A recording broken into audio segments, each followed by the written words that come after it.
Papa Dudut.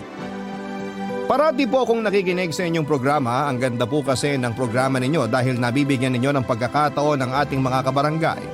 Ang katulad ko na ikwento ang naranasan sa buhay.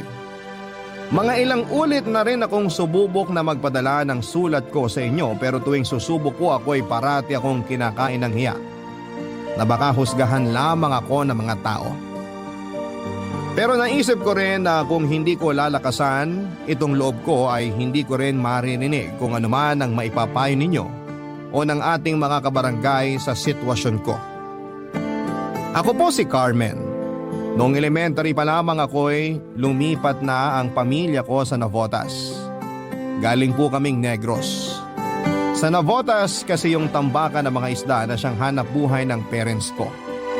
Karamihan ng mga kapitbahay namin sa Navotas ay may kaugnayan sa isdaang negosyo.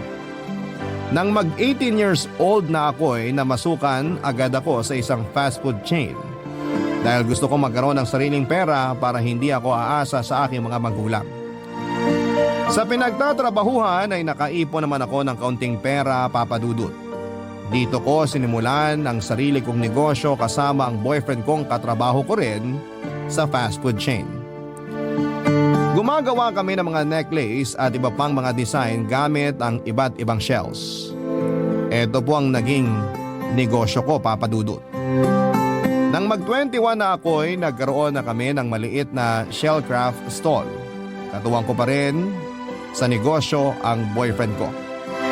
Pareho kaming dalawa na hindi nakapagkolehiyo at umaasa lamang sa kasipagan at positive mindset na kaya naming palaguin ang perang pinuhunan dahil pareho rin kaming hindi umaasa sa aming mga magulang. Nang makita naming umaasenso na ang shellcraft namin, ay saka kami nag-decide na magpakasal, Papa Dudut. Aaminin ko na hindi ako nagalaw ng boyfriend ko sa mga taong nagkasama kami. Kaya sa unang gabi namin bilang mag-asawa ay nilubos-lubos namin na pagsaluhan ang aming mga sarili na puno ng pagmamahalan. Natikman ko ang pag-ibig sa kanyang mga bisig. Habang yakap-yakap ko siya ay pakaramdam ko ay sobrang saya ko. Pero hindi ko ina-expect na panandalian lang pala ang lahat dahil binawi siya sa akin. Namatay agad ang asawa ko matapos ang isang buwan naming pagsasama. Ang dating masayang pamumuhay ko ay napalitan ng lungkot, Papa Dudut. Akala ko'y wala ng pag-asa ang buhay pero muling lumiwanag ang buhay ko dahil sa isang buwan na pagiging mag-asawa namin ay nabuntis ako ng asawa ko. Biniyayaan kami ng Diyos ng isang anak na babae. Walang iba kung hindi si Rosemar. Papa Dudut, binuhos ko po ang lahat ng pagmamahal ko kay Rosemar. Ang mga hindi ko naranasang karangyaan sa buhay ay ibinigay ko sa kanya. Pinaaral ko ang anak ko sa kolehiyo at nang makatapos na ito sa kanyang pag-aaral ay agad naman itong nag-decide na magpakasal sa kanyang boyfriend na si Andrew. Ayaw ko pa sana siyang ipakasal pero buntis na ito kaya tinuloy ang pagpapakasal ni Rosemar kay Andrew dahil dapat nitong panagutan ng kaisa-isa kong anak. At gusto ng anak ko na lumipat na ng bahay kasama ang asawa niya.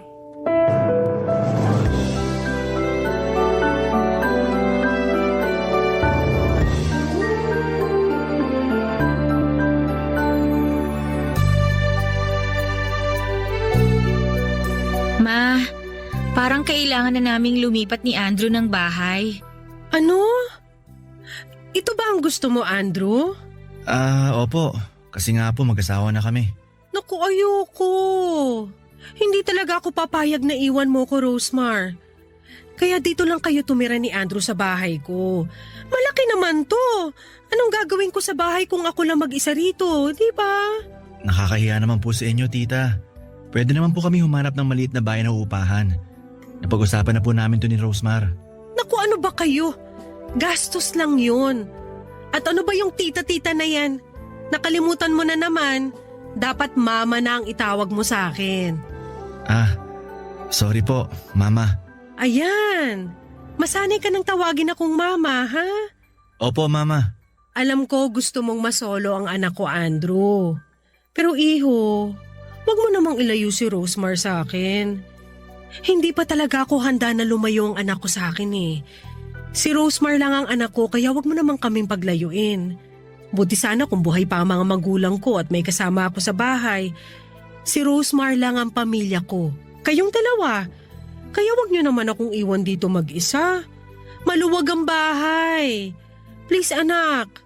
Andrew, wag mong ilayo si Rosemar sa akin. Sige po, Mama. Hindi ko ilalayo si Rosemar sa inyo. Sa bagay, Ma. Tama naman po kayo na dito kami tumira. Tayong dalawa na nga lang ang magkasama tapos iiwan pa kita. Kaya nga, kaya wag na kayo mag-isip na bubukod kayo ng bahay at iwan ako. Parang hindi ko talaga kaya. Hindi ko matanggap ang idea na yan. Si Mama talaga. Mahal na mahal kaya kita. Hindi ko kayang iwan ang pinakamaganda kong mama. Asus! Mahal rin kita. Kayong dalawa ni Andrew. Kayo ang mga anak ko. Mahal ko kayo. Payakap nga sa baby ko. Ay, nga pala Ma. Next week magbabakasyon kami ni Andrew ha. Okay lang ba na ikaw muna mag-isa dito sa bahay? Paano kung sabihin kong hindi okay? Ma naman eh. Mag-honeymoon pa ba kayo? Nauna na nga ang full moon sa tiyan mo. Pasensya na po, Ma. Aalagaan ko naman si Rosemar at ang magiging anak namin. Nako, okay na yan. Ang importante, ilang beses ko na itong sinabi sa'yo ha, na huwag mong saktan at lokohin ang anak ko. Ako talaga makakalaban mo. Hindi po tayo darating doon, Ma. Hindi ko po sasaktan si Rosemar. Mahal na mahal ko po siya. Huwag kayong mag-alala sa amin. Kinikilig naman ako, Han. Asus, kayo talaga. Sa harap ko pa talaga kayo nagharutan. Ma naman. Lambingan lang, hindi harutan. O siya, basta mag-ingat kayo. 3 buwan na lang at manganganak ka na, Rosemar. Excited na ako sa apo ko. Magiging lola ka na, Ma. Parang ang bata pa ni Mama para tawaging Lola. Tama si Andrew, dapat hindi lolang itawag ng apo ko sa akin. Ano po ba dapat, Ma? Mami! Mami ganda! Pwede.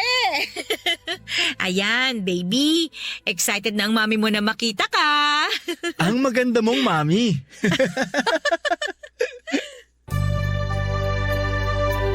Marunong pumili ang anak kong si Rosemar ng lalaki kung pisikal lamang ang pag-uusapan, Papa Dudut. Matikas ang pangangatawan ni Andrew, maputi at matangkad. Matangos ang ilong at pwede nga siyang maging artista o model sa kanyang kagwapuhan. Makalaglag panty ang tindig, dala ng pagiging mistiso nito. May lahi kasi siya at sa pagkakaalam ko ay 1/4 ang dugong puti niya. Taga-Olonga po ang mga magulang niya. Nag-iba ang takbo ng buhay simula nang merong lalaking nakatira sa amin, Papa Dudut. May tumutulong na sa aking magbuhat ng mga shells kapag nasa bahay si Andrew. Pansin ko na maganda ang forma ng katawan niya. Ang braso nito'y alam na alam kong matigas tuwing nagbubuhat siya ng mga sako ng shells. Minsan ay nakasalubong ko siyang nakatuwalya lamang galing banyo matapos po itong maligo. Parang akong teenager na ngayon lang nakakita ng magandang hubog ng katawan ng isang lalaki. Pilit kong hindi pag-isipan ang nakita ko pero nakakatakam po ang katawan ni Andrew at mas lalo akong nawiwindang tuwing ngingiti siya sa akin. Sobrang sweet ni Andrew sa akin, Papa Dudut. Hindi ko may pagkakaila sa sarili ko na nagkaka-crush ako sa asawa ng anak ko. Kaya sobrang kaba ng dibdib ko ng isang araw ay kami lang dalawa sa bahay at nilapitan niya ako para kausapin tungkol sa mga bagay-bagay.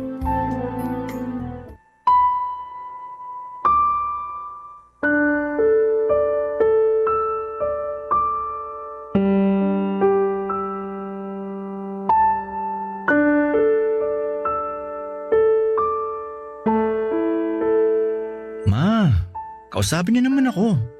Iniiwasan niyo ba ako? Naku, bakit naman kita iiwasan? Busy lang ako, marami akong orders ngayon. Tulungan ko na po kayo. Naku, wag na, kaya ko na to. Magaan lang naman. Ako na ang bubuhat galing dito sa mesa. Ako na po, Ma.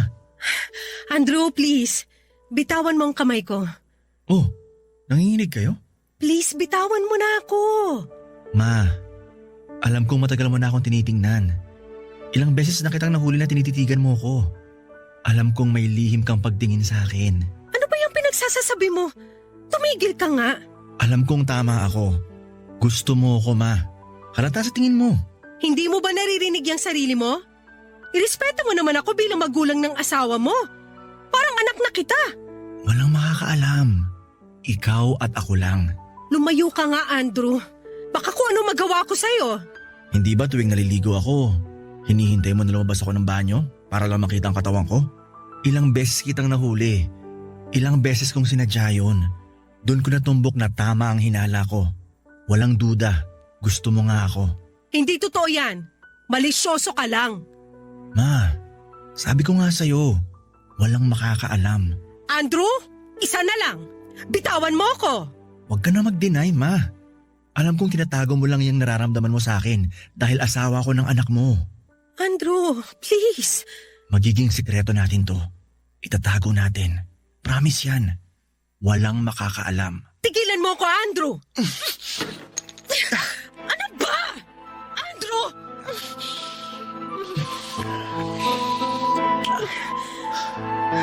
Tama ako, di ba? Gusto mo ako. Please, bitiwan mo ko. Di ba ito ang gusto mo? Andrew, wag mong sasabihin kahit kanino to. Oo naman. Patay din ako kay Rosemar kung malalaman niya to. Ibig sabihin ba nito, pumapayag ka na maging tayo? Magiging kabit ako ng asawa ng anak ko? Huwag mong sabihin yan. Hindi ka kabit. Ang mahalaga, magagawa mo ang gusto mo sa akin. Ang mga pantasya mo, magkakatotoo. Deserve mo rin ang sumaya, Carmen. Pero... Shh! Halika dito. Umupo tayo.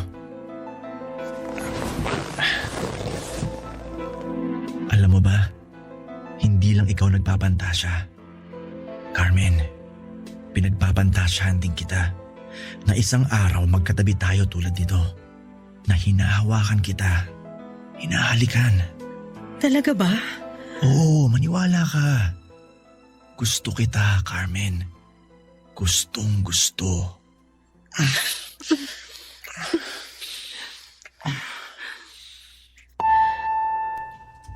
Papa Dudut, sobrang kakaibang init ang naramdaman ko habang dumadampi ang mga labi ni Andrew sa mga labi ko.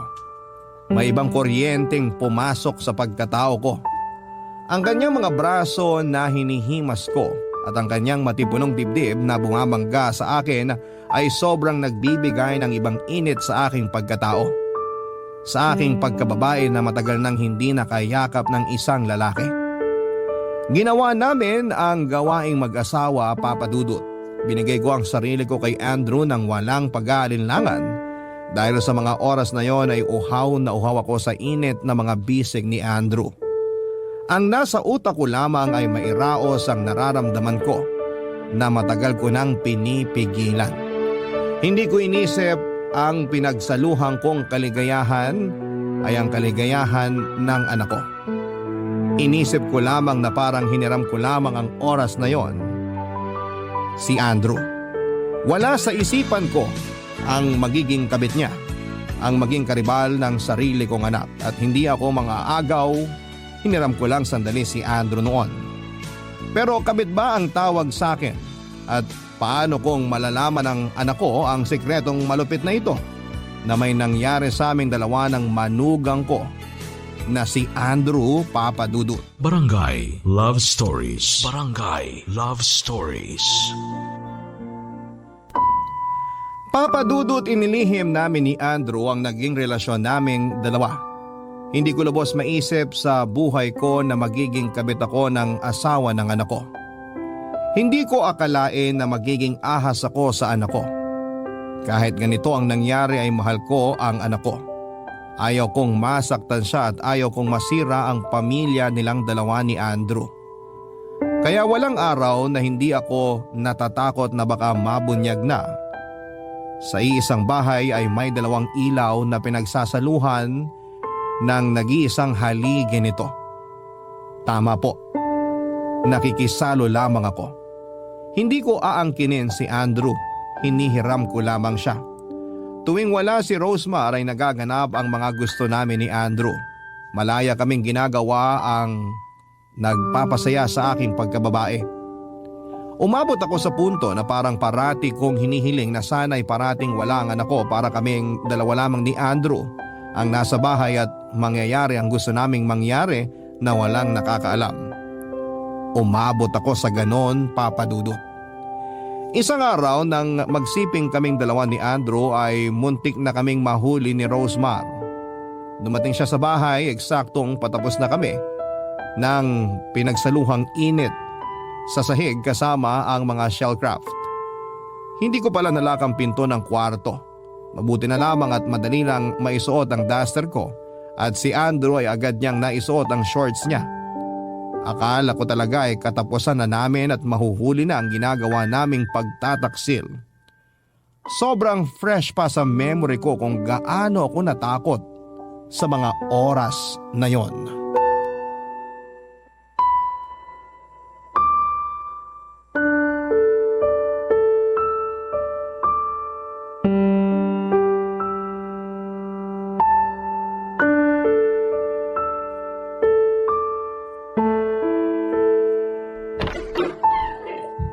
Rosemar! Han! Oh, bakit parang nakakita ka ng multo? Pawis na pawis ka. Mainit kasi. Sa bagay, mainit talaga ngayon. Ay, sobra. Pinagbuhat ko rin kasi siya ng mga sako ng mga shell para tuhugin na namin. May order kasi. Naku ma, dahan-dahan din kayo ha. Hindi na kayo bumabata. Kailangan lang tumatapos. Suki ko kasi kaya minamadali ko na. Mabuti at nandito si Andrew, may tagabuhat ako. Alam mo naman na kailangan ni Mama ng tulong. Matibay naman ang mga braso ko kaya kayang-kaya to. Huwag mo na yang i-flex-flex. Ikaw talaga. Salamat Han sa pagtulong mo kay Mama ha. Naku, magpunas ka na nga ng pawis mo kasi ayoko sa amoy pawis ha. At saka magsuot ka na rin ng t-shirt mo. Bakit? Ayaw mo makita ang magandang katawan ko? Ikaw talaga? Kumusta nga pala ang anak ko? Nasa kwarto, natutulog. Pinatulog ko. Ma, salamat sa lahat ng tulong niyo sa pamilya ko ha. Okay lang ba talaga na dito lang kami tumira o mas dapat sigurong lumipat na kami para hindi ka namin naaabala? Naku, hindi kayo nakakaabala. Masaya ako na nandito kayo. Nakikita ko kayo at ang apo ko. Tama si Mama, Han. Dito na muna tayo. Walang kasama si Mama. Pag nagkataon itong mga shell niya lang pati ilang trabahador niya sa store ang kasama niya rito.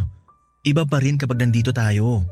O sige, mas komportable naman ako na dito tayo pero Andrew, humanap ka ng trabaho ha.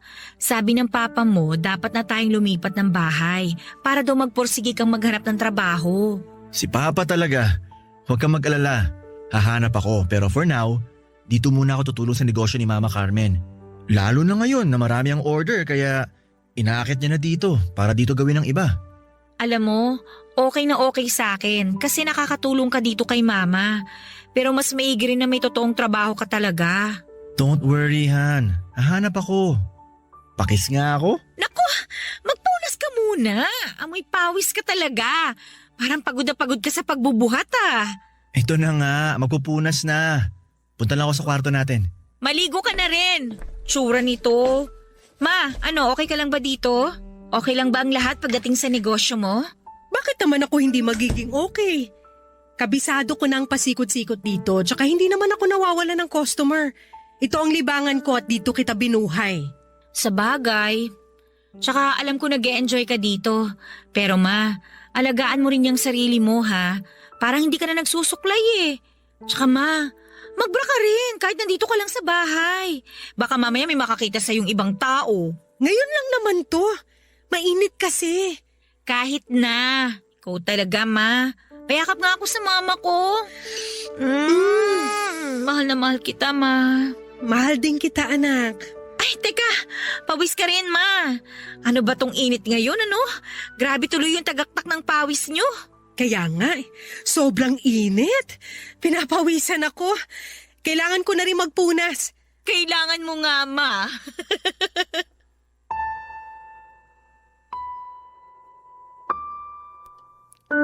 Sa oras na yon, Papa Dudut, ay sobrang kaba po ang nararamdaman ko.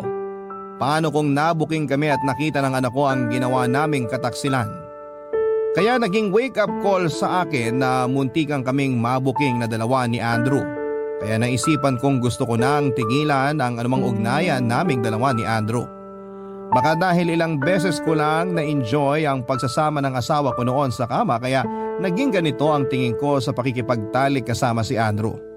Baka hinahanap ko lamang ang mga kulang na panahon na dapat ay pinagsaluhan namin noon ng asawa ko at si Andrew na ang tumupad ng gawaing dapat natugunan ng asawa ko. Kaso'y binawian siya ng buhay at 1 buwan ko lamang siyang nakapiling. Sobrang gulo ng isip ko dahil alam kong masama ang ginagawa ko. May parte sa buhay ko na gusto ko nang wakasan talaga ang namamagitan sa amin pero may parte rin sa pagkatao ko na gusto kong ipagpatuloy ang kung anuman ang meron kaming dalawa ni Andrew. Mahirap po talaga ang pinagdadaanan ko, Papa Dudut. Kaya isang gabi naisip ko na pumunta sa isang bar para makahanap ng kahit sinong lalaki para mapatunayan na hindi pagmamahal ang nararamdaman ko kay Andrew kundi tawag lamang ng laman. Pangangailangan lang ng katawan, ang pananabik lang sa init ng isang lalaki kaya ako nagkagusto kay Andrew. Kaya noong nasa bar ako habang lasing ay namit ko ang kaedad kong si Domeng. At ang sumunod na nangyari ay nagising na lamang ako sa kama katabi siya. At iba na ang damit na suot ko.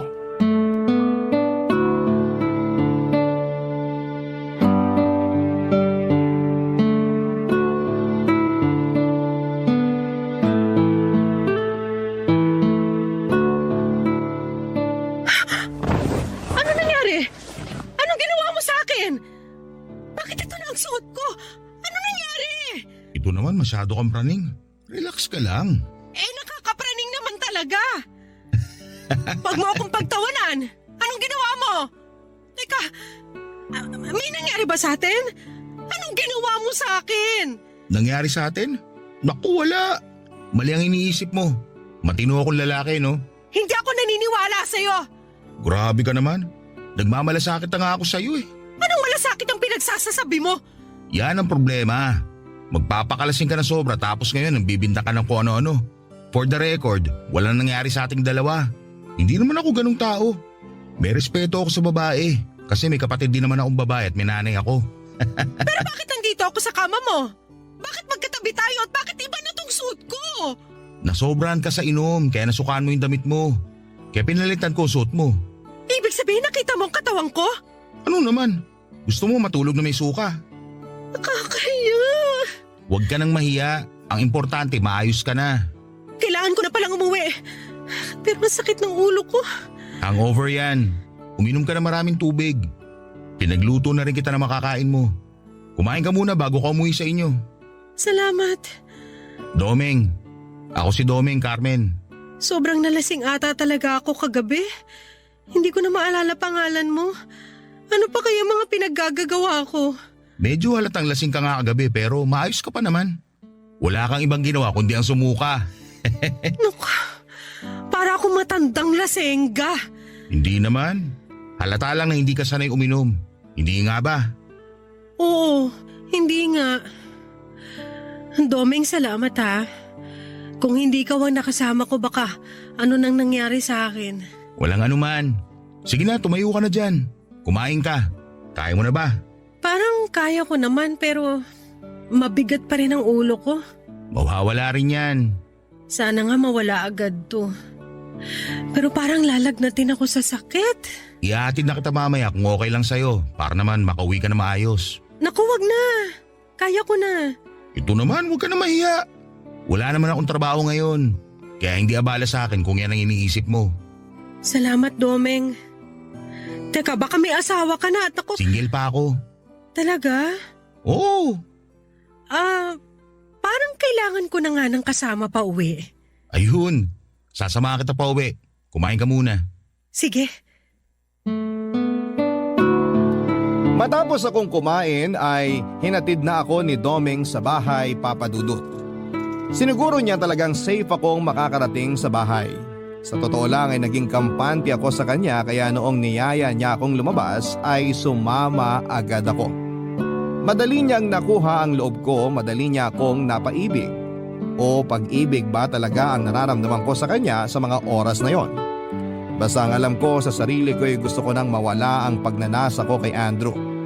Gusto kong putulin ang ugnayan naming dalawa at hindi na higit pa sa pagiging mother-son-in-law ang relationship namin. Gusto kong maging normal na manugang na lamang ang relasyon ko sa kanya. Gusto kong magpakaina sa anak ko at hindi ang maging kahati sa asawa niya. Walang gabi na hindi ako inuusig ng konsensya ko sa ginawa namin ni Andrew. Patuloy din ang paglapit niya sa akin para gawin ang nakagawian namin. Pero tumatanggi na ako at nahahalata niyang may iba akong lalaki. Ang hindi niya alam ay gusto kong limutin siya. Pero paano kung nasa isang bahay lamang kami nakatira kasama ang anak ko?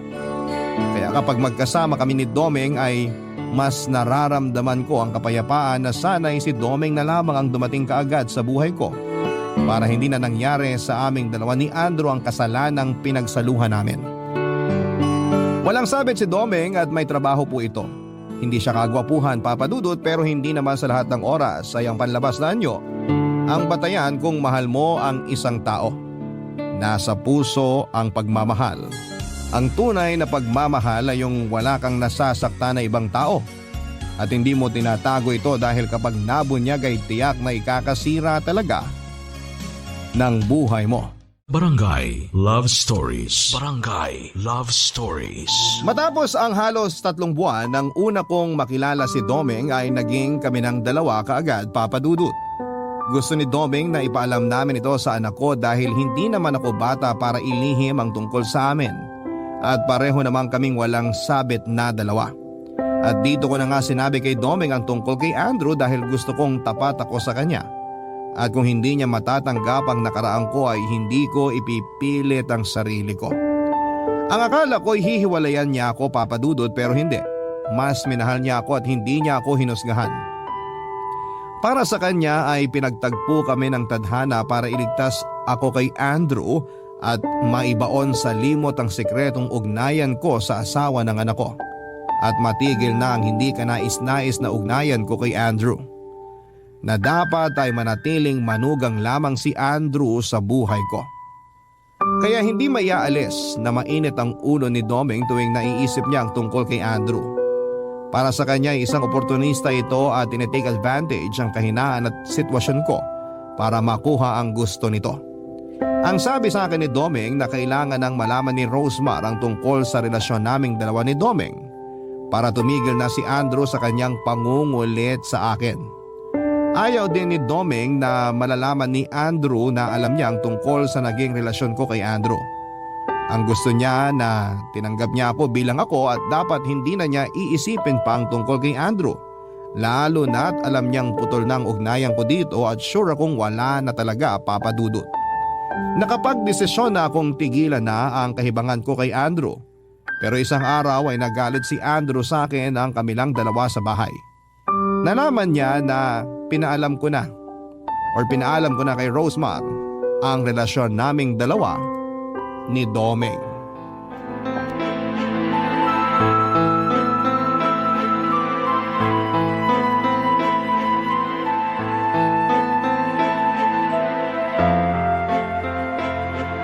Ano ba, Andrew? Tingnan mo ko! Anong ginagawa mo? Kaya ba ayaw mo na sa akin dahil dun sa matandang lalaking yun? Hindi siya matanda. Kaedad ko siya. At wala siyang sabit. Siya ang dapat kong patulan at hindi ikaw. Kaya tigilan mo na ako. Mahal ko si Domeng. Mahal ko siya kaya pwede ba tigilan mo na ako? Hindi ako naniniwalang mahal mo si Domeng. Gusto mo lang takasan ang relasyon natin. Ito ang tama. Walang tayo. Dapat sa simula pa lang alam mo na walang tayo. Carmen naman, alam kong masaya ka sa akin. Masaya ka sa ginagawa ko sa'yo. Andrew, tama na. Mahalin mo ang anak ko. Yan ang tama mong gawin. At ang mahalin ko si Domeng ang nararapat kong pagtuunan ng pansin. Kaya please lang tumigil ka na. Hindi pwede. Pwede! Huwag mong putulin ang ugnayan natin. Pwede naman nating itago to eh. Ano? Itago? Hindi, Andrew. Hindi na tayo magtatago. Ayoko na kaya wala nang itatago. Pero gusto mo ako. Anong gusto mo? Magubad ako ngayon dito sa harapan mo? Wala na mga tao ngayon, tulad ng dati. Pwede nating gawin ngayon. Hindi ba ito ang gusto mo? Huwag kang mag-alala, paliligayahin kita. Tama na! Tumigil ka na! Anong ginagawa mo sa mama mo? May tinatanong lang ako kay Mama. Bitiwan mo siya! May tinatanong lang naman ako. Bakit? Sino ka ba? Ako si Domeng.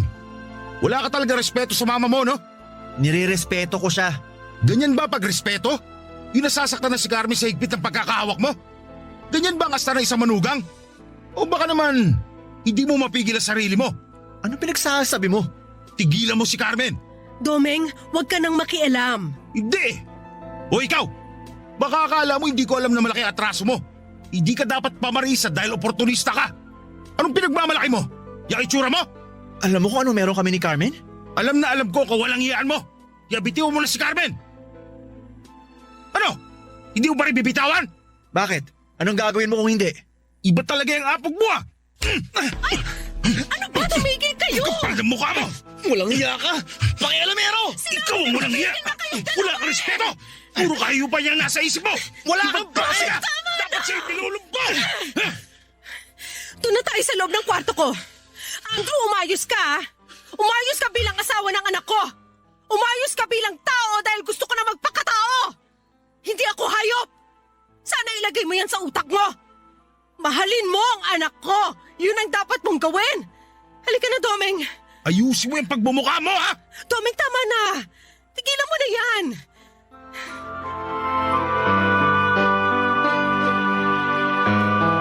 Papadudot naging panangga ko si Domeng laban kay Andrew.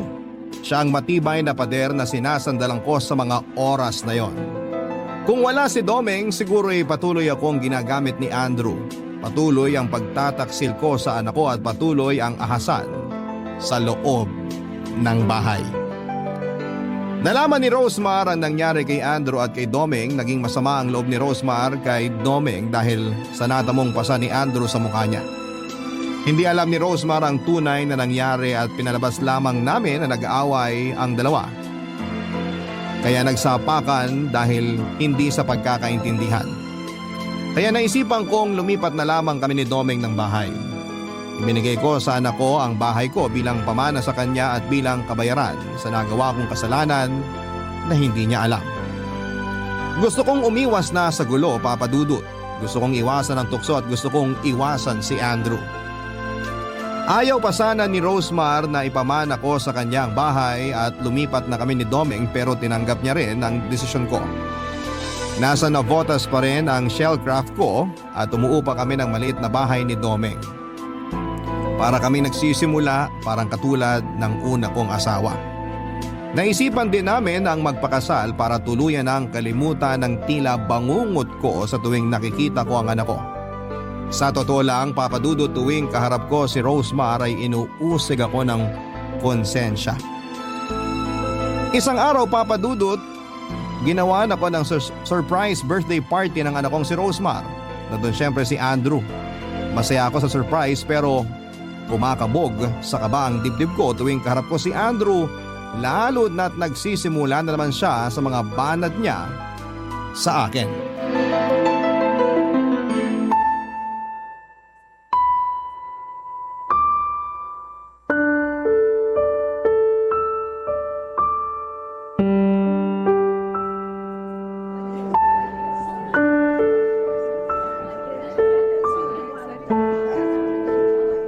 Carmen, Huwag kang magsimula, Andrew.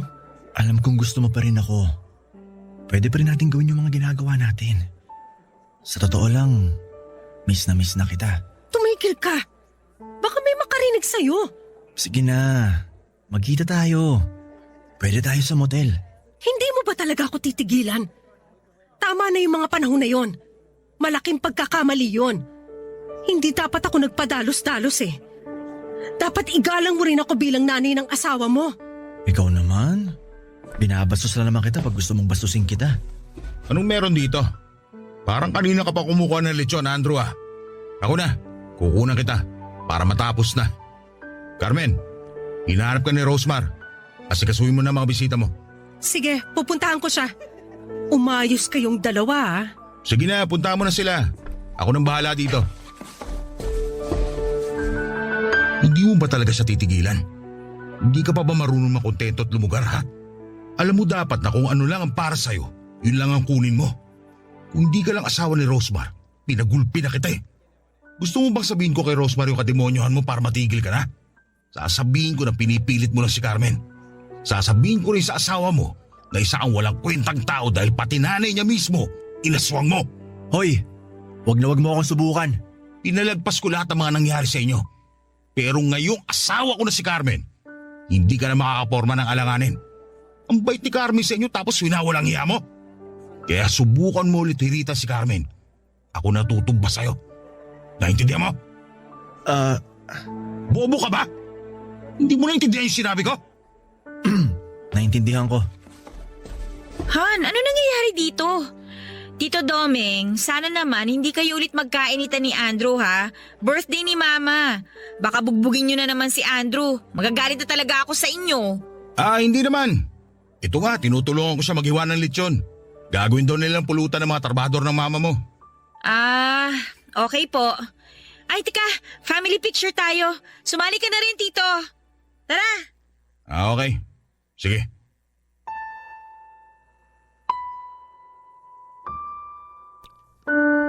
Simula noon, Papa Dudut, ay hindi na lumapit si Andrew sa akin. Iniiwasan na rin niya ako dahil parating nakabantay si Domeng sa akin dahil ayaw ng asawa ko na mas lalong lumalapa ang sitwasyon. Ilang beses na rin naming pinag-usapan ni Domeng kung sasabihin ba namin kay Rosemar ang katotohanan o hindi na dahil tapos na naman ang lahat at nakakatiyak na akong hindi na magkakamaling lapitan pa ako ni Andrew para alokin muli. Sa hindi ko pagsasabi kay Rosemar tungkol sa sikretong nangyari sa amin ng asawa niya ay parang may kulang sa pagkatao ko. Hindi ako naging buo dahil karga-karga ko ang bigat ng sikretong gustong kumawala. Paano kung sasabihin na namin kay Rosemar? Ano po ang mangyayari? Mapapatawad niya ba ako? Maiintindihan ba ako ng anak ko na tinikman ko ang asawa niya sa mga oras na wala siya sa bahay noon? Paano kung malaman ng apo ko na ang lola niya ay dating nagpakalmot sa tatay niya? Marami akong iniisip na posibleng mangyari sa oras na mabunyag ang sikretong malupit na ito, Papa Dudut. Baka nga may panahon na ang magsasabi ng kung ano nga ba ang dapat kong gawin. Pero ayaw kong masaktan ng anak ko. Dapat, noong una pa lamang ay hindi ko na pinasok ang ganito sa buhay ko. Dapat pinigilan kong magkaroon kami ng affair ng manugang ko. Papa Dudut, handa po akong tanggapin ang kaparasahan sa mga nagawa ko. Gusto kong mamuhay na wala itong pag-uusig sa konsensya ko. Sana po kung kaya ko nang sabihin ang katotohanan, sana po ay mapatawad niya ako. Matatanggap niya ako tulad ng pagtanggap sa akin ni Domeng, tulad ng pagmamahal ni Domeng na walang hinihinging kondisyon. Ang inyong forever kapuso at kabarangay, Carmen.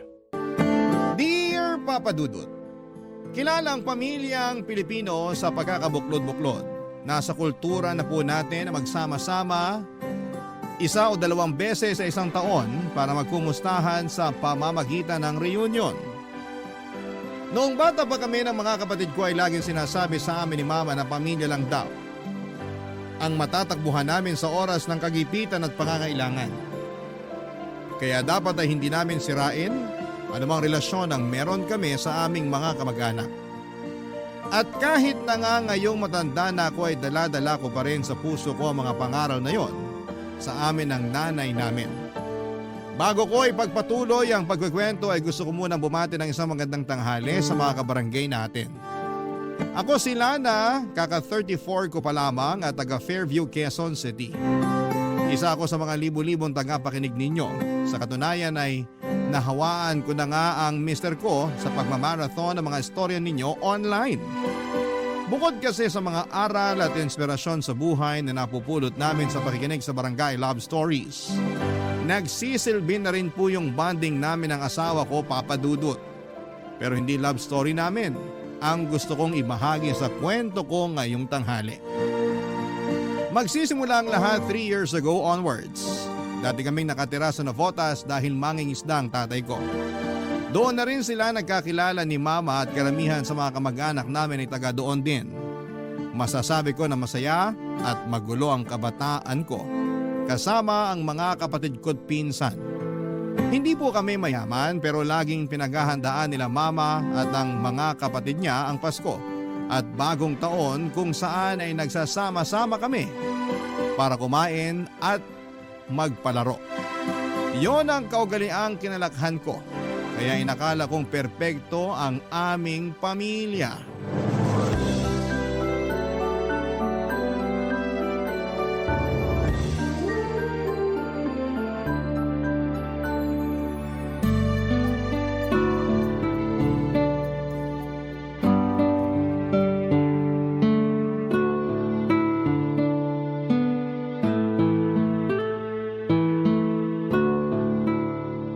Ate Miriam, ano na? Ano na ba yon, Adora? Kailan mo planong pansinin yung nanliligaw sa'yo dun sa may water refilling station? Dinig ko, gustong gusto ka raw nun. Tsaka, biyudo yun, kaya ayos na rin. Ano pa pinagsasasabi mo? Kilabutan ka nga. Bakit ako magpapaligaw ay may asawa akong tao? Santisi mong babaeng to? Ay, alam naman natin na hindi na magtatagal yung buhay ng asawa mo. Manahimik ka nga! Matakot ka nga sa Diyos! May takot ako sa Diyos, ano? Lagi nga ako nagsisimba tuwing linggo at nagro-rosaryo gabi-gabi. Kung totoo yung sinasabi mo, sana alam mo sa sarili mo na masama yung iniisip mo. Hindi porke may sakit ang asawa ko ganyan mo na tratuhin. Masyado ka namang ano. Ikaw lang naman inaalala ko. Ano nga ko inaalala mo? Siyempre, masarap kaya yung may kasama sa buhay lalo na pagtanda natin. Ako nga nakatatlo na eh. Madali kasi akong magsawa kaya pag ayoko na pinapalitan ko na. Ikaw yun! Magkaiba tayo. Mahal ko ang asawa ko. At kahit na ano mangyari, hindi ko siya ipagpapalit sa iba. Kaya ko naman ang sarili ko. Tsaka may mga anak ako, hindi ko kailangan maghanap ng ibang kasama. Hindi naman garansya na makakasama mo pa dito sa bahay niyo yung mga anak mo, lalo na pag nagsipag-asawa na sila. Nandito na po ako. Wala na. Bakit ngayon ka lang, nak? Ay, heavy traffic po kasi kaya medyo ginabi ako. Tapos may hinuhukay pang kanal dun sa main road kaya isang kalsada lang yung nadadaanan. Hassle nga po eh. Uy, Tia, nandito po pala kayo sa bahay. Oo, nakikipagkwentuhan lang naman ako dito sa nanay mo. Talaga po? Gusto ko nang paalisin tong tsahin mo Nakakainis kasi yung mga sinasabi. Grabe ka naman ate. Tungkol saan po ba yung pinag-uusapan nyo kung ayos lang malaman? Ayos lang naman, pero baka pati ikaw mainis. Napakasulsul mo talaga. Bakit maiinis si Nana? Sigurado ako na pag nalaman niya baka nga matuwa pa siya at pasalamatan ako. Tungkol saan nga po kasi yun, Tia? May nagkakagusto kasi sa mama mo. Yung may-ari ng water refilling station dun sa kanto. Biyudo yun. Malaki na rin ang mga anak. Sinabi ko lang naman dito sa nanay mo na magpaligaw na kasi syempre, hindi natin sigurado ang buhay. Sobra naman po kayo. Buhay pa po yung tatay namin. Konting respeto naman. Anong konting respetong pinagsasasabi mo? Bastos po kasi yung sinabi nyo. Ano bastos dun? Lahat bastos. Hindi ko alam kung paano nyo nakuhang sabihin yun Alam nyo na nga may pinagdadaanan yung pamilya namin dahil sa pagkakasakit ni Papa. Imbis na mapagaan nyo yung loob namin, lalo nyo lang pinabibigat. Depende yun kung paano nyo tatanggapin. Minasama nyo, kaya kasalanan nyo yun. Talaga namang, ayaw pang tumigil Wag mo na lang patulan yung tiya mo. Baka hindi pa yan nakakapaghapunan Mabuti pa umuwi ka na sa inyo, Adora. Baka nga hinahanap ka na ng mga anak mo Anong oras na Uuwi naman talaga ako Pero, pautakin mo muna ako ng bigas. Gawin mo ng 3 kilo pero sa sunod na linggo na yung bayad Dali na para makauwi na ako.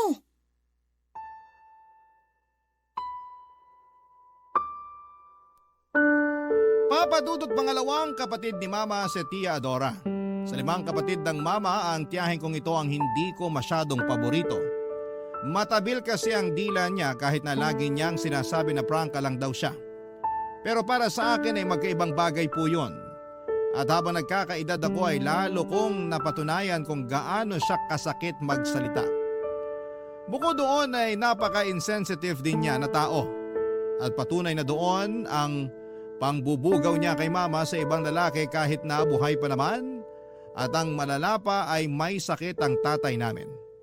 Kaya nga gigil na gigil ako sa kanya ng gabing yon. Pero laging sinasabi ng mama na pagpasensyahan ko raw ang Tia Adora ko. Sa kanilang 6 na magkakapatid, ito raw talaga yung espesyal. Premature raw kasi ito at sakitin kaya kung ano-anong gamot ang pinainom sa kanya noong bata pa lamang. Nasalinan din daw ito ng dugo noong minsang nagkadengge. Kaya siguro ganun yung pag-uugali niya. Ewan. Pero hindi talaga nakakatuwa itong tiyahin ko at kahit na anong pangunawa ang gawin ko ay dumarating pa rin yung puntong bigla na lamang may sumasanib sa akin na masamang espiritu para patulan ko siya, Papa Dudut.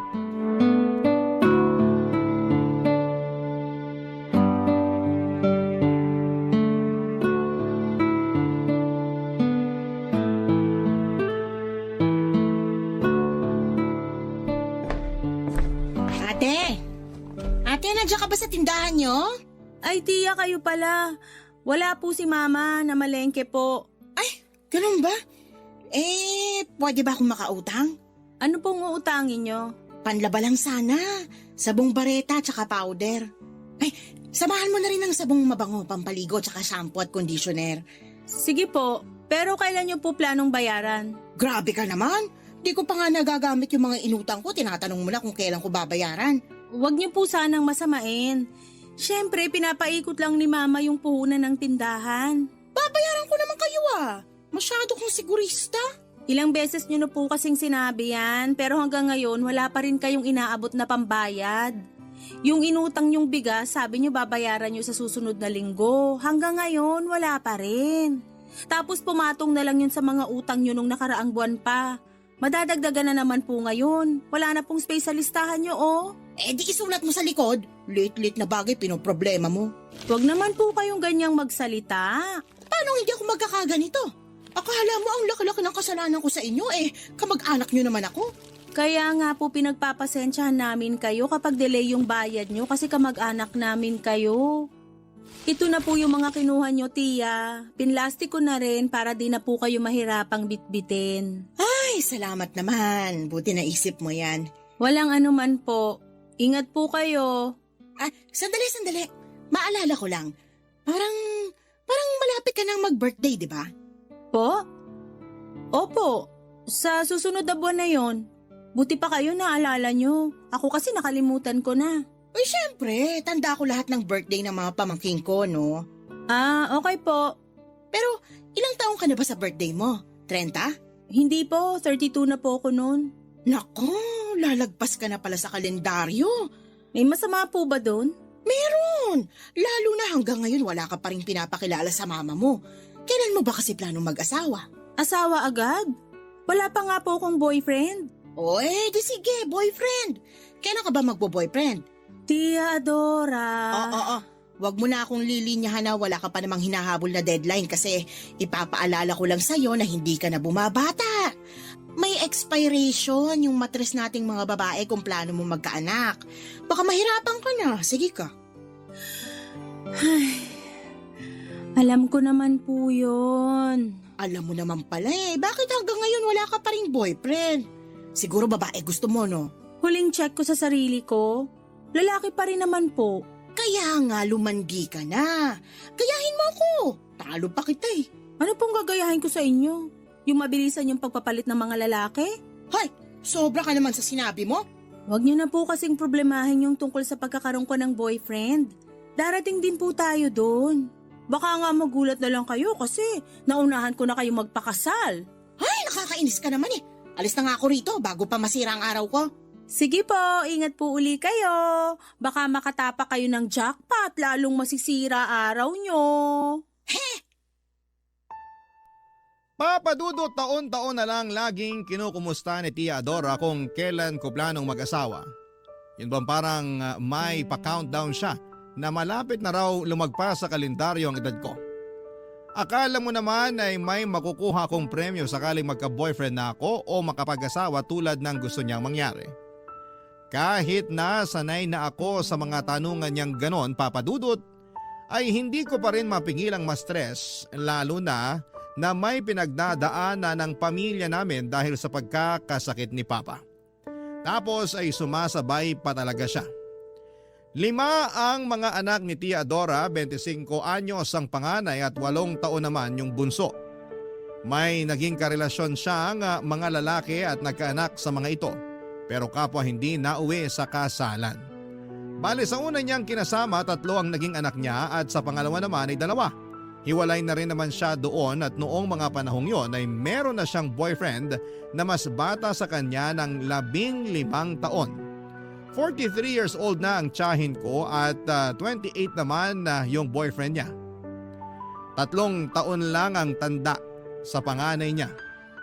At lagi niyang binibida na talo pa raw niya ako dahil sa edad niyang yon ay may asim pa siya at ibubuga sa mga lalaki. Barangay Love Stories. Barangay Love Stories. Papa Dudut, hindi naman ako nakikipagkompetensya sa tiyahin ko. At kahit na may sinasabi sa kanya yung iba naming kamag-anak dahil sa pagiging bida-bida niya, ay hindi ko na yon ginagatungan pa lalo't hindi ganoon yung tinuro sa amin ng mga magulang namin. Kaya nga sa abot na makakaya ko ay pinapalagpas ko na, Papa Dudut, ang mga sinasabi ng tiya ko at pinagpapasa Diyos ko na lamang na sana'y magbago na siya. Mabilis na lumipas ang 2 linggo pero hindi bumuti ang lagay ng tatay namin. Sa katunayan ay labas-masok na rin siya noon sa ospital at nagsimula lang yon sa ubo at lagnat na nauwi sa pulmonya. Noong huling beses na dinala namin siya sa ospital, ay huling beses na rin pala na makikita namin siyang buhay, Papa Dudut. Ang sakit mawala ng magulang pero inisip na lang namin na nakapagpahinga na siya sa piling ng Panginoon. Pinagtulungan naming magkakapatid ang burol at libing ng tatay namin. Kahit na malungkot ang aming pamilya ay nagpapasalamat pa rin kami sa Diyos. Dahil binigyan niya kami ng pagkakataon na makasama si Papa ng ilang taon bago niya ito bawiin sa amin.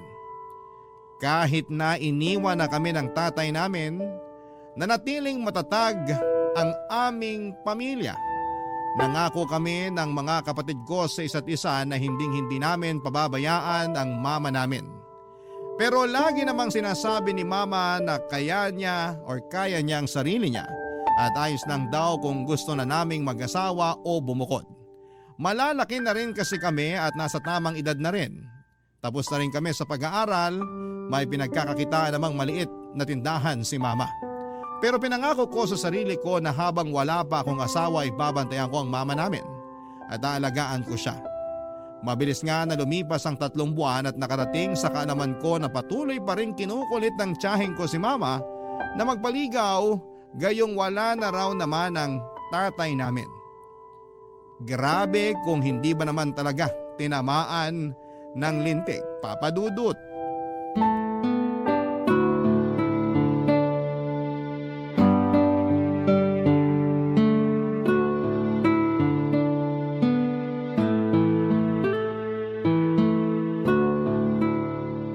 Alam mo, malapit na akong mapikon dyan sa tiyahin mo, nak. Ang kulit! Panay bugaw sa akin doon sa biyudong may-ari ng water refilling station dyan sa kanto. Sinabi ko na ngang hindi ako interesado, pilit pa rin ang pilit. Bilib nga po ko sa inyo kasi hanggang ngayon hindi pa kayo napipikon kay Tia. Mapipikon pa lang, sabi nyo. Ang haba rin ng pasensya nyo eh. Oo naman, kasi iniisip ko pa yung mararamdaman niya. Kilala mo naman yung tiya mo, napakabalat sibuyas. Opo, pero siya nga hindi niya iniisip yung nararamdaman nyo. Kamamatay lang ni Papa pero gusto niya na agad na palitan nyo. Kahit nga nung may sakit pa lang ang papa nyo, sabi na siya ng sabi tungkol sa bagay na yon. Sa susunod, sasabihin ko na talaga sa kanya na kung gusto niya, siya na lang yung magpaligaw doon. Total, sanay naman siya na maraming nagkakagusto sa kanya. Ay opo, proud pa nga siya na marami pa rin daw nagkakandara pa sa kanya kahit na may jowa na siya. Wala naman akong pakialam doon kasi buhay niya yon. Ang akin lang sana, wag niya na akong idamay. Kahit na wala na ang papa nyo, hindi ko yun ipagpapalit sa iba. Kontento na ako na siya lang yung lalaking minahal at pinakasalan ko. Hindi ko na kailangan kumilala ng ibang lalaki, no?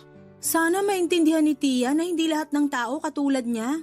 Yun bang hindi mapakali kung walang lalaki? Pero ako lang naman to. Matanda na rin kasi ako kaya ayoko na talagang pumasok sa panibagong relasyon na yan. Kaya lang ikaw, bata ka pa at hindi ka pa nai-in love. Ang akin lang naman, may plano ka bang mag-asawa o mag-boyfriend man lang? Meron naman po. Yung totoo, may naliligaw po sa akin, Ma. Talaga? Isagutin mo na yan. Hala si Mama, oh. Naliligaw pa nga lang. Natuwa lang naman ako kasi ngayon mo lang sinabi na may nanliligaw sa'yo. Kaya nga sana wag mo nang patagalin, ha? Hindi na uso yung inaabot ng ilang buwan.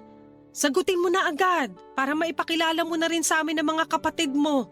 Naku, matutuwa yung mga yun. Huwag po kayong mag-alala kasi feeling ko, siya na talaga. Matagal na rin kasi niya akong gusto. Ako lang yung nagtataboy sa kanya nung una. Talaga? Bakit mo naman siya tinataboy? Kasi naiinis ako sa pagiging mahangin niya. Pero habang unti-unti ko siyang nakikilala, nalaman ko na mabait naman pala talaga siya. Maginoo at magalang. Sigurado ako magugustuhan niyo rin siya sakaling ipakilala ko na siya sa inyo. Kung ganon, excited na ako. Basta balitaan mo ko sakaling sinagot mo na siya, ha? Magluluto ako ng masarap pag pumunta siya rito sa bahay natin. Sige po. Pero, pwede ba ngayon na kayo magluto ng masarap?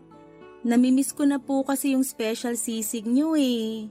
Nung nakaraang araw pa ako nagkikrave noon. Nako, at naglambing na nga atong anak ko. Sige na po. Ako na magbabantay sa tindahan habang nagluluto kayo. Damihan niyo po ng sili ah. Gusto ko yung maanghang. Oo, nadamihan ko talaga para pag humingi yung tiya mo ay mapaltos yung bibig niya sa anghang. Naman. Joke lang. Pero kilala mo naman yung tsahing mong yun. Kahit 5 bahay yung layo sa atin, naaamoy niya pa rin kung ano yung niluluto nating ulam. Lalo na kung masarap. Oo nga po. Maya-maya pupunta na siya rito na may dalang platito. Oo, tapos masahol doon may panibago na naman siyang uutangin sa tindahan natin. Ay, nako! Si Adora talaga! Papa Dudut, tuwang-tuwa si Mama nang malaman niyang merong nanliligaw sa akin. Sa katunayan ay gusto na raw niyang sagutin ko yon para naman may pakilala ko na sa kanya. Sa totoo lang ay matagal na kami nag-uusap nitong katrabaho ko. Masugid ko na talaga siyang manliligaw pero hindi ko lang masyadong pinapansin. Akala ko ay mawawala na lang yung pagkagusto niya sa akin pero ako yung biglang nagkagusto sa kanya. Siguro'y ginayuman niya ako pero hindi naman ako nagrereklamo. Masarap naman talagang ma-in love kaya nga pagkalipas lang ng 2 linggo, Papa Dudut, ay binigay ko na sa kanya ang matamis kong oo. As usual ay nakarating sa buong angka namin na sa wakas ay may boyfriend ako. At nung araw nga na dinala ko siya sa bahay para ipakilala kay Mama at sa mga kapatid ko abay biglang umiksena si Tia Dora. Nakala mo'y kung sinong nakapagtanong sa boyfriend ko. Ang malala ay tungkol pa sa personal niyang buhay ang mga tinanong ni Tia. Katulad ng ilan silang magkakapatid, may business raw ba ang mga magulang ni boyfriend at kung magkano raw ang sinasahod niya. Katwiran ni Tia Adora ay concern lamang daw siya sa akin.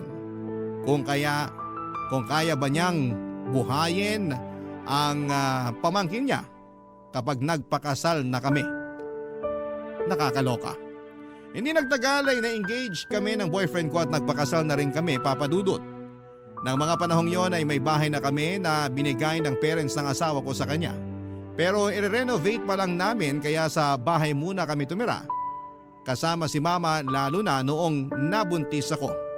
Inabot din ng 1 taon ang renovation pero dahil cesarean ako ay pinili ko muna magstay sa bahay namin para maalagaan ni Mama.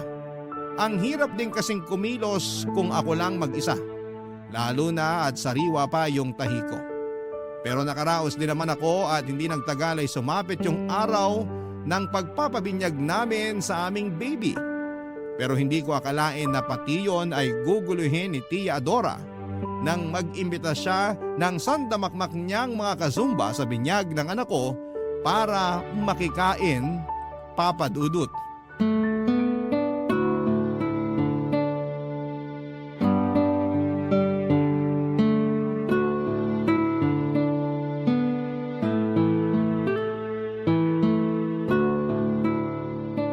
ba naman yun, Lana? Bakit ganun lang? Kakaunti yung pinakain mo dun sa mga kazumba ko. Sabi nung isa, hindi raw sila nabusog. Mawalang galang na po, Tia Adora. Pero hindi ko naman po kasalanan kung pumunta sila rito eh. Hindi ko naman sila inimbita. Kayo lang naman po yung nagsama sa kanila rito. Alam niyo namang may iba pa kaming bisita. Bisita rin naman sila. Mga kazumba ko nga yun. Eh di sana kayo yung nagpabinyag, saka kayo rin yung nagpakain. Ano sinabi mo? Alam nyo, buti na lang talaga may extra money pa kaming mag-asawa para magdagdag ng pagkain. Kasi nakakahiya naman kung pinalis namin yung mga bisita nyo kanina.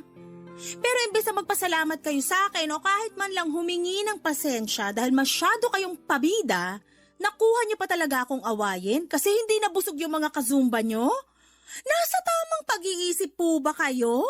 At ako pa talaga yung pabida? Sumusobra ka na ha? Baka nakakalimutan mong tsahin mo ko. Hindi ko po nakakalimutan yon. Kaya nga kahit na nakakabwisit kayo, nagtitimpi ako sa inyo. Pero hindi ko na talaga kinaya ngayon. Hindi naman kami mayaman kaya nga binadget namin yung pagkain sa binyag ng anak namin. Para lang sana yun sa mga kinuha naming ninong at ninang at sa mga kamag-anak. Pero anong ginawa nyo? Nagsama kayo ng ibang tao tapos gusto nyong pakainin ko silang lahat? Sobra namang kagarapalan yan. Kasalanan ko bang kulang yung budget nyo? Sana kasi, pag nagpapabinyag kayo, pinaghahandaan nyo. Ako pa pala ngayon yung garapal? Nang dahil lang doon? Aba, nakakasama ka ng loob ah. Ay wow, kayo pa talaga yung masama ang loob? Kamusta naman kaya yung pakiramdam ko? Naisip nyo man lang ba yon bago sumama ang loob nyo sa akin? Feeling ko hindi, kasi ganyan naman kayo. Wala kayong pakialam sa ibang tao, kahit mga kamag-anak nyo.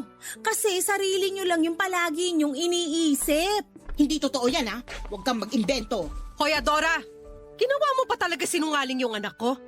Halos lahat ng kamag-anak natin alam yung pag-uugali mo. Huwag mo namang kampihan yung anak mo, Ate Miriam. Sinong kakampihan ko, ikaw?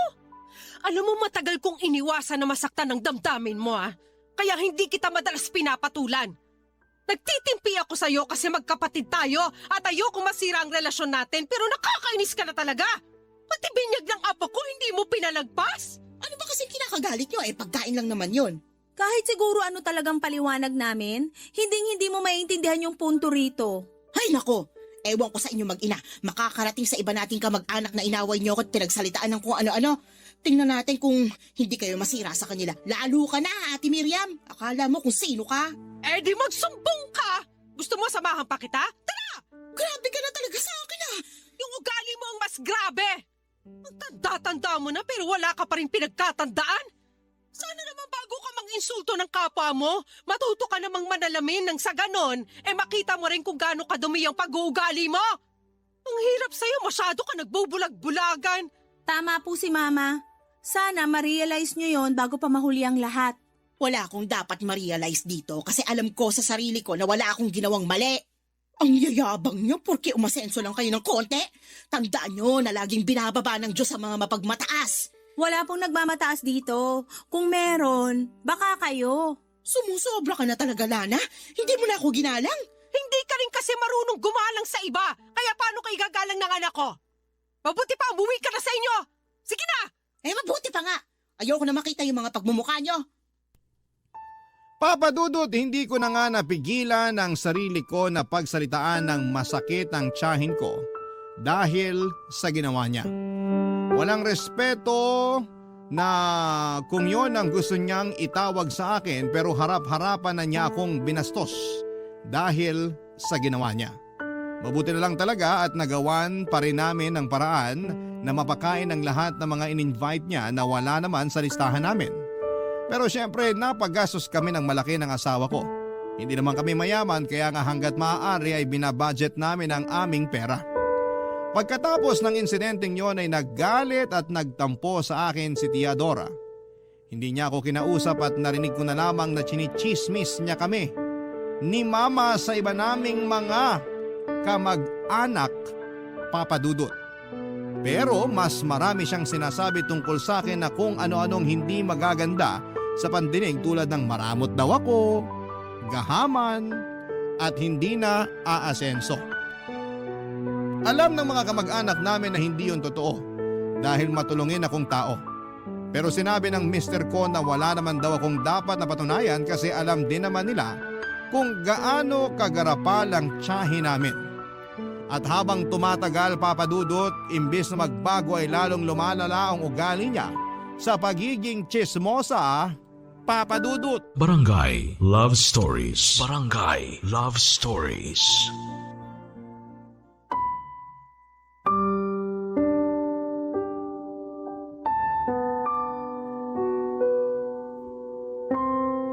Papa Dudut, nag-decide na kaming lumipat sa bahay namin ng mister ko bago pa ako mapanot sa stress dahil kay Tia Adora. At laking luwag sa dibdib na sa wakas ay malayo na rin ako sa kanya. Pero syempre challenging din dahil nasanay na ako na nasa tabi ko si Mama. Bukod doon ay nami-miss ko rin sila ng mga kapatid ko kaya nga madalas akong tumatawag sa kanila sa bahay. Mabuti na lang dahil lagi rin nila kaming binibisita ng mag-aama ko para naman mabawasan ang lungkot ko. Marami ako narinig na kwento tungkol sa lugar namin nung umalis ako pero ang pinaka-highlight talaga doon ay ang pakikipagtana ni Tia Adora sa ibang lalaki. Na nakilala lang daw niya sa isang dating app isang buwan pagkatapos kong umalis sa Navotas. Oo, iniwan niya ang mga anak niya. Yung mga bata pa ay kinupkop at inalagaan ni Mama. Naawa naman daw kasi siya lalo pa at may sarili na ring pamilya ang panganay na anak ni Tia. Kaya walang titingin sa iba na mga pinsan ko. Wala namang kaso sa akin yon dahil naaawa din ako sa kanila. Para na rin kahit papaano ay may kasama si Mama sa bahay at pagbabantay ng tindahan niya, Papa Dudut.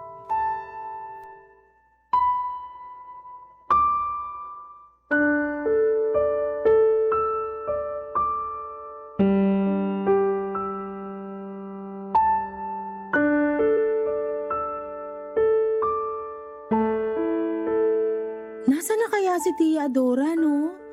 Hindi na ba talaga siya uuwi? Kawawa naman po yung mga anak niya. Ewan ko. Wala sabing nakakaalam kung saan siya pumunta.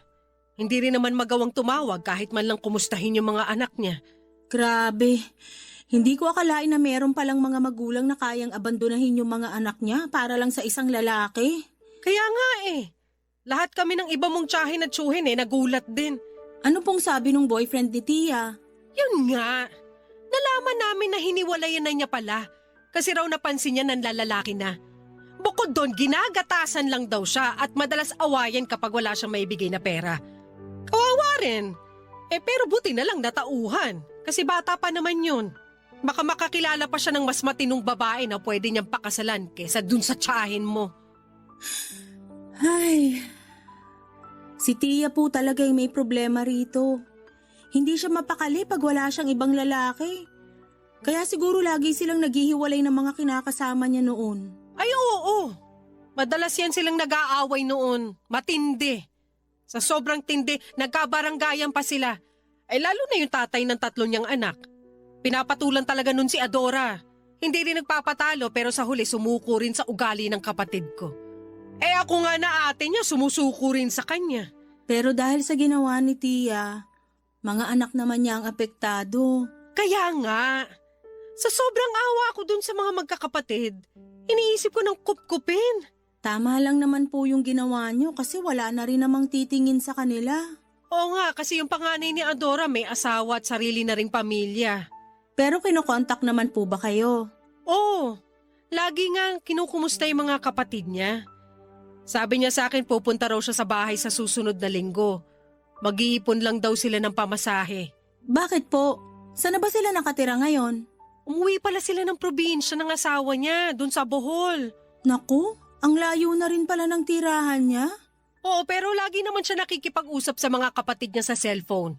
Lalo na ngayon. Kahit siya hindi rin makapaniwala sa ginawa ng nanay nila Sabi pa nga niya sa akin na baliw na raw si Adora. Pero sana ma-realize ni Tia na mas mahalaga pa rin ang mga anak niya kaysa dun sa bago niyang lalaki. Sana nga. Kaya lang dinig ko, mapera rin yung bago niya Kaya siguro nakipagtaanan siya ron. Matakot pa rin siya sa karma. Baka isang araw singilin na lang siya ng kapalaran dahil sa pag-abandona niya sa mga anak niya. Sana nga talaban ng konsensya yung tsahin mong yun para maisip niya pa rin yung tama. Kasi sabi mo nga baka makarma siya. Mas nakakatakot yun, nak. Opo, ma. Kaya nga po gusto ko magpasalamat sa inyo kasi kahit iniwan na tayo ni Papa, kami pa rin ang mga kapatid ko yung priority nyo. Oo naman. Kasi mga anak ko kayo at mahal na mahal ko kayo. Napapalitan at pwedeng iwanan ng mga lalaki. Pero ang mga anak, hindi. Alam na tatay nyo na ganun yung prinsipyo ko. Kaya siguro natakot siya magloko nung nabubuhay pa siya. Pero hindi naman manloloko ang papa nyo. Mahal na mahal ako nun at mahal na mahal ko rin siya. Mahal din po namin kayo, ma. Salamat po uli sa lahat-lahat. Lalo na sa pag-aalaga nyo sa akin ngayong may sarili na rin akong anak. Papa Dudut, hindi pa rin ako makapaniwala na may ganong klase ng ina. Yun bang kayang iwan ang mga anak para lang sumama sa ibang lalaki? Tuluyan na ngang nawala ang katiting na respeto ko kay Tia Adora dahil sa ginawa niya sa mga pinsan ko. Ang hirap lang kasi na lagi raw siyang hinahanap ng bunso niyang anak. Wala namang maisagot si Mama kundi ang umalis at baka hindi na bumalik pa. Papadudot, awang-awa ako sa pinsang kong yon dahil nakakatulugan na lang daw ang pag-iyak. Lumipas pa ang isang taon at hanggang sa sumapit itong 2024 around March nang makarating sa amin ang balita na may kamag-anak daw kaming nakakita kay Tia Adora na nasa Taytay Rizal at namamalimos na. Pero hindi raw nila nakausap dahil paglapit nila ay mabilis daw itong tumakbo papaalis. Nag-alala naman kami ni Mama nang malaman yon kaya kami na mismo ang pumunta noon at nagbaka sakali na makita namin siya. Pinagtanong-tanong namin ang kinakaroonan niya at makaraan nga ang isang buwan na paghahanap ay may nakapagturo naman kung saan siya matatagpuan. Dinala kami ng aming paghahanap sa isang maliit na paupahang kwarto sa bayan ng Angono. Doon namin natagpuan ang aming hinahanap.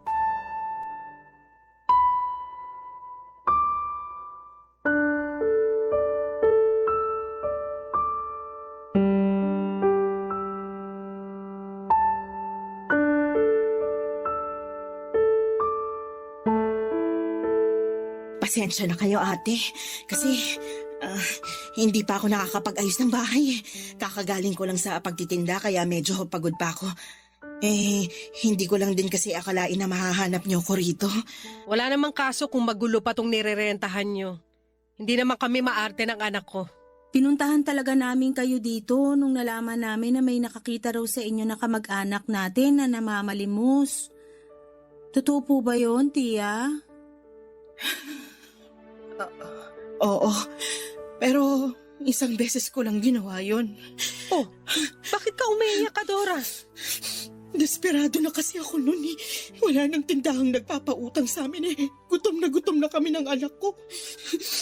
Ilang araw na kaming hindi kumakain. Wala rin kaming malinis na tubig na pwedeng inumin kasi pinutulan na kami nung may-ari ng nirerentahan namin. Ha?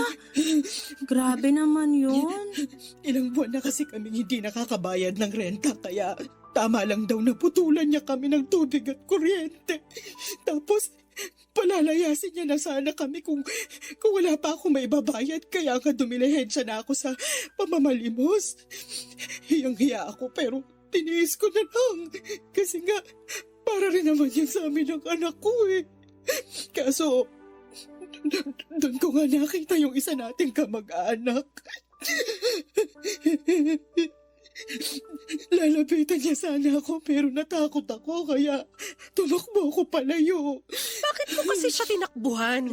Sana noon pa lang nahanap ka na namin at nalaman na namin ang sitwasyon mo. Nahihiya ako. Ayokong maging usap-usapan niyo pag umuwi ako sa atin. Wala na akong mukhang ihaharap sa mga kamag-anak natin kasi kasalanan ko naman eh.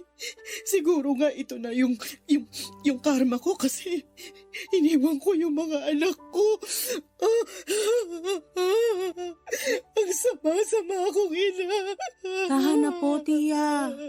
Lahat naman tayo nakakagawa ng mali eh. Pero sobra-sobra yung pagkakamaling nagawa ko. Biruin mo, inabandon ako yung mga anak ko para sumama sa ibang lalaki. Kaya siguro pinarusahan ako ng Diyos kayo nang kunin niya sa akin yung anak ko. Anong ibig mong sabihin? Namatay na yung anak namin nung nakaraang buwan lang, ate. Mahapaginghangit. Nagkasakit siya. Lumala kasi hindi ko agad nasugod sa ospital. Tapos, huli na nung nadala ko. Ang hirap. Ang sakit mawala ng anak. Tapos humingi ako ng tulong sa barangay para maipalibing yung anak kong namatay kasi walang-wala talaga ako. Hindi ko na nga siya naiburol. Tapos, yung natirang pera sa donasyon nila sa akin ginamit ko pampuhunan para makapagtinda-tinda ako. Pinakiusapan ko rin yung may-ari ng nirerentahan ko na huwag akong paalisin kasi baka sakali na ako matulog. Buti na lang naawa siya sa akin. Bakit kasi hindi ka na lang umuwi sa atin sa Navotas? Hinihintay ka rin ng mga anak mo. Nahihiya nga kasi ako sa inyo. Siguradong pagtatawanan ako ng iba nating mga kamag-anak. Hindi nila gagawin yun pag nalaman nila mga pinagdaanan mo. Pasensya ka na kasi naduwag din talaga ako. Hanggang ngayon, hiyang-hiya ako sa inyo ni Lana pero buti na lang din na nahanap niyo ako. Alam ng Diyos kung gaano ko kayo gustong makita at makausap para humingi ng tawad. Ang laki-laki ng kasalanan ko sa inyo. Wala na yun sa amin ni Mama, Tia Adora. Napatawad ka na namin. Kaya nga nung nalaman namin na nakita ka ng kamag-anak natin dito sa Rizal, nagpursige kami na hanapin ka para kamustahin. Hindi lang namin nakalain na ganun na pala katindi yung pinagdaanan mo. Pero tandaan mo, Tia, nakasama mo na kami ngayon at hindi ka na mag-iisa. Tama si Lana. Kaya umuwi ka na sa bahay. Kasi hinihintay ka na rin ng mga anak mo. Miss na miss ka na nila, lalo na yung bunso mo. Oo, ate. Uuwi na ako. Miss na miss ko na rin sila.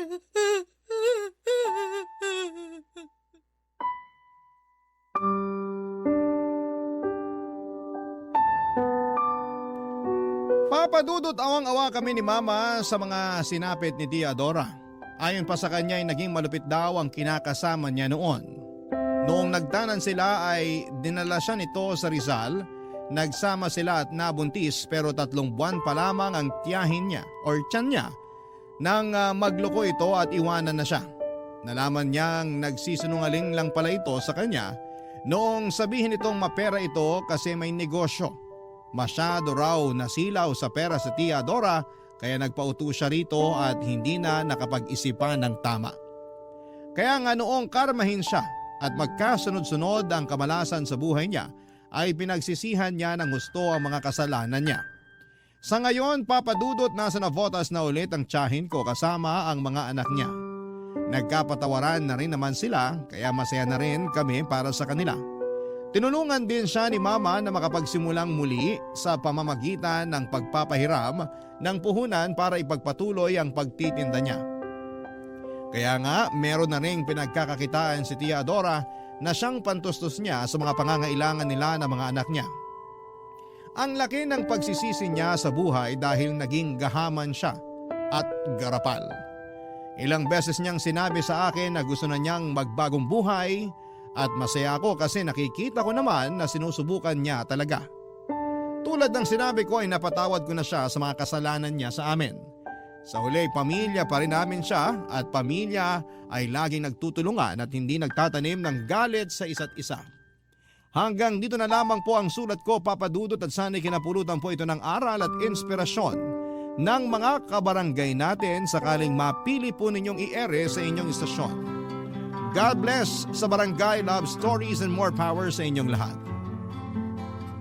Lubos na gumagalang ang inyong forever kapuso at kabarangay, Lana.